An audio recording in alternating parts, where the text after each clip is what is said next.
संपूर्ण जून महिना पावसाने दांडी मारल्यानंतर जुलै महिन्यामध्ये पाऊस सुरू झाला आणि पावसाने अतिशय दमदार हजेरी लावून कसाऱ्यातला पाणी प्रश्न काही 80 मार्गी लावला होता.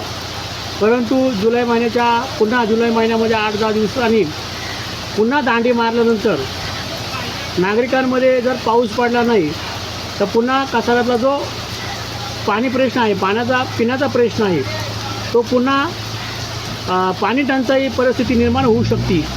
म्हणून लोकांनी नाराजगी व्यक्त केली होती. परंतु आज पावसाने पुन्हा खूप चांगल्या प्रकारे वाऱ्या आणि पावसासहित हजेरी लावल्याने नागरिकांनी समाधान या ठिकाणी व्यक्त केले आहे. परंतु पावसाने आपला कालखंड पूर्ण करावा आणि शेतकऱ्यांनी जी शेती लावलेली आहे ती शेती पण चांगल्या प्रकारे निर्माण होऊ शकते, अशी भावना या ठिकाणी शेतकरी आणि कसाऱ्या परिसरातील नागरिकांनी व्यक्त केली आहे.